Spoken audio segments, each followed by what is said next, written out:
ভারতে সবচাইতে রাজনৈতিক বড় কার্ড হিন্দু মুসলিম, আর সেটাই খেলে দিয়েছে এই মুহূর্তে বিজেপি। কিন্তু মানুষ এত বোকা, বিজেপি চাইছে হিন্দু মুসলিম কার্ড খেলে জিতে ক্ষমতায় টিকে থাকতে, আর মানুষ সেটা মেনে নেবে। আজকের বিশ্লেষণে বুঝে নেওয়ার চেষ্টা করব আসল সমস্যাটা কোথায়। হিন্দু মুসলিম সমস্যা, নাকি ভারতের তথা পশ্চিমবঙ্গের অভ্যন্তরীণ রাজনৈতিক পরিস্থিতি একেবারেই সরল বা সাদাসিধে জায়গায় নেই। রাজনৈতিক নেতারা এবং মিডিয়ার প্রথম সারির অ্যাঙ্কাররা, তারা কি করাপশনের সঙ্গে জড়িয়ে গেছে? হ্যাঁ, আমরা অন্ততপক্ষে এমনটাই মনে করছি। যত দ্রুত এই করাপশনের সঙ্গে জুড়ে যাওয়া নেতাদের নাম বেরিয়ে আসবে, হয়তোবা বেরিয়ে আসছে, বা অনেকে জেনেও গেছেন প্রত্যক্ষ বা পরোক্ষভাবে, কিন্তু মিডিয়া বন্ধুদের এখনো পর্যন্ত নাম সামনে আসেনি। তবে তাদের বিরুদ্ধেও আওয়াজ উঠতে শুরু করেছে। আজকের দিনে দাঁড়িয়ে অনেক সাধারণ মানুষ প্রশ্ন করছে, হ্যাঁ, ওই সমস্ত সাধারণ মানুষগুলো যাদের কথায় কোনো মূল্যই আসে না, যাদের কথার কোনো দাম নেই, যাদের শরীরের ঘামের কোনো মূল্য নেই, যাদের রক্ত মাংসে গড়া শরীর, কিন্তু তাদের রোগ জ্বালা কষ্ট কিছুই হয় না, কিন্তু তারা ভোটার। স্বাধীন ভারতের গণতন্ত্রপ্রেমী মানুষ যারা আছেন তারা কিন্তু সজাগ, এবং এই ভারতবর্ষে একজন প্রধানমন্ত্রী, তিনিও একটা ভোটেরই অংশীদার। অতএব যাদের মূল্য আজকের দিনে দাঁড়িয়ে কেউ দিতে চাইছেন না, তারা ঘুমিয়ে থাকবে কি? তারা তো জেগে উঠবে। আর কতদিন হিন্দু মুসলিমের কার্ড খেলে বিজেপি ক্ষমতায় বসে থাকবে? অলরেডি 2014 সাল থেকে 2024 সাল পেরিয়ে 26 এবং 26-এর মাঝামাঝি। আর কতদিন? 15 বছর, 20 বছর, আর কতদিন? হ্যাঁ, এমনটাই প্রশ্ন ছুড়ে দিচ্ছে। একটা সময় ছিল যখন এই হিন্দু সনাতনীদের ভিতরে অনেক বিভাজন, আজকের দিনেও আছে, সেটা মনের ভিতরে।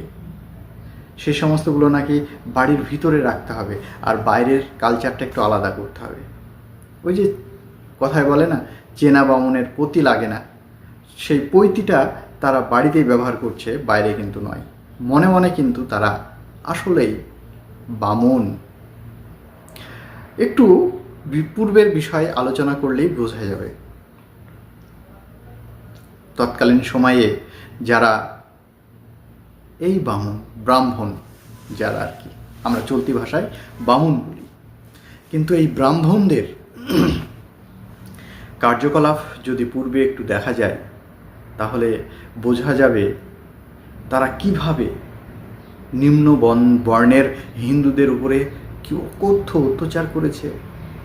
তার বর্ণনা আমরা যদি শরৎচন্দ্র চট্টোপাধ্যায়ের উপন্যাসগুলো বা ছোট গল্পগুলো পড়ি, তাহলে প্রত্যেকটা ছত্রে ছত্রে, পাতায় পাতায় দেখতে পাবো যে সেই সময়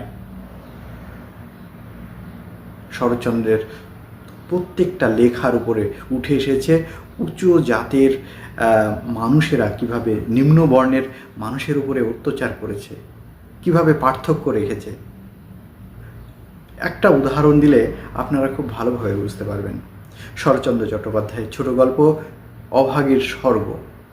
এই অভাগীর স্বর্গ গল্পের ভিতরে, ছোট গল্পের ভিতরে শরৎচন্দ্র চট্টোপাধ্যায় দেখাতে চেয়েছেন কিভাবে ব্রাহ্মণরা নিম্ন বর্ণের মানুষকে মানুষই মনে করে না, এমনকি মৃত্যুর পরেও তাদের লাশ দাফন বা সৎকারের বিষয়টাও খুব সুন্দরভাবে তুলে ধরেছে। বিশেষ করে কাঙালের মায়ের মৃত্যুর পর যে পরিবেশ পরিস্থিতি তৈরি হয়েছে তাতে বোঝা গেছে সনাতনী বা হিন্দু ধর্মের কতটা বৈষম্য। আজকের দিনে দাঁড়িয়ে মানুষ কি ভুলে গেছে? না, ভুলে যায়নি, ভুলে যেতে পারে না। যারা একটু পড়াশোনা জানে, যারা জানতে চায়, যারা শিক্ষা অর্জন করতে চায়, আমরা জানি জ্ঞান পিপাসু মানুষ কখনো ঘরে বসে থাকতে পারে না। অর্থাৎ সে ঘরে বসে থাকলেও সবসময় জ্ঞান অর্জন করবে, আমি এই কথাটা বোঝাতে চাইছি। আমরা এই কথাটার মধ্য দিয়ে বলতে চাইছি যে হিন্দু হিন্দু হিন্দু এই কথাগুলো শুনে শুনে যেভাবে আমাদের কান ঝালাপালা শুরু করেছে, তাতে মনে হচ্ছে না যে ভারতে তথা পশ্চিমবঙ্গের মাটিতে আজকের দিনে দাঁড়িয়ে মানুষ আছে, হয় হিন্দু নতবা মুসলিম।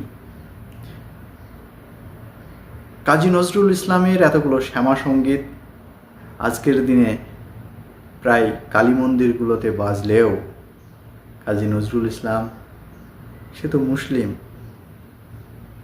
এমন কথাই দেওয়ালে কান পাতলে শোনা যায় আজকের দিনে। আজকের দিনে আমরা যদি দেখি কাজী নজরুলের জীবন বা চরিত্রের বা পরিবেশ পরিস্থিতি যেভাবে আলোচনা বা পর্যালোচনা হচ্ছে, তাতে তার মস্তিষ্কের যে আঘাতটা এসেছে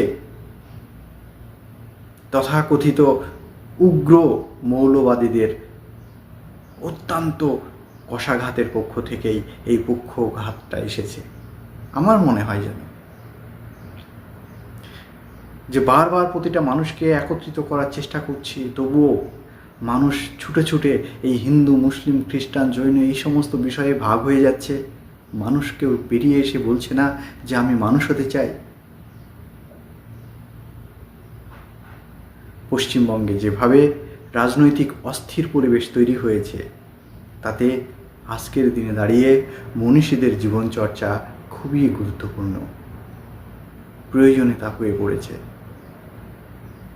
কেননা যদি আমাদের মধ্যে ভুল মানুষের চরিত্র এবং ভুল মানুষের জীবন দর্শন ঢুকে যায়, তাহলে আগামী প্রজন্ম খুব সংকটময় পরিস্থিতির মধ্যে পড়বে।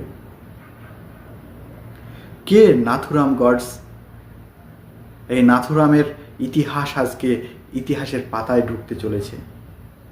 কলঙ্কময় জীবন আজকে মানুষ গর্বের সহিত বলবে যে হ্যাঁ, এটাই হচ্ছে আইডিওলজি। আজকের দিনে দাঁড়িয়ে যেভাবে পশ্চিমবঙ্গে ডিম থেরাপির নামে ডিম ছুঁড়ে মারা হচ্ছে, একটা 17-18 বছর 20 বছর 25 বছরের ছেলে বা মেয়ে, সে আজকে 80 বছর 82 বছর বয়সের মানুষের উপরে এইরকমভাবে হাত তোলা, এটা কি গণতন্ত্রের জন্য খুব শুভ কামনা নিয়ে আসছে? বর্তমান সরকারকে এই বিষয়ে একান্তভাবে নজর দেওয়া দরকার। কেন বলছি? ক্ষমতা চিরদিন থাকে না, আর চিরদিন কাহারও সমান নাহি যায়। এই কথাটা যত বেশি করে মনে রাখবে ততই ভালো, আর এই কথা যত দ্রুত ভুলে যাবে ততই আগামী দিনে মানুষ আরও পথভ্রষ্ট হবে। সামাজিক কার্যকলাপ, মানুষের মনুষ্যত্ব বিবেক আরও হারিয়ে যাবে। সেদিকে নজর দেওয়া উচিত সরকার, প্রশাসনের এবং প্রতিটা মানুষের, আমার আপনার সকলের দায়িত্ব। সুপ্রিয় দর্শক, শেষ করব, আলোচনা শেষ করার আগে আপনাদের কাছে প্রশ্ন রাখতে চাই, আপনারা কি মনে করেন সত্যিই যদি এই হিন্দু মুসলিম বিষয়টা গালাগালিতে পরিণত না হয়ে গলাগলিতে যেদিন পরিণত হবে সেদিন বিজেপির অস্তিত্ব থাকবে কি? অবশ্যই আপনার মূল্যবান মতামত কমেন্ট সেকশনে জানাতে ভুলবেন না। শেষ পর্যন্ত থাকার জন্য আপনাকে অসংখ্য ধন্যবাদ।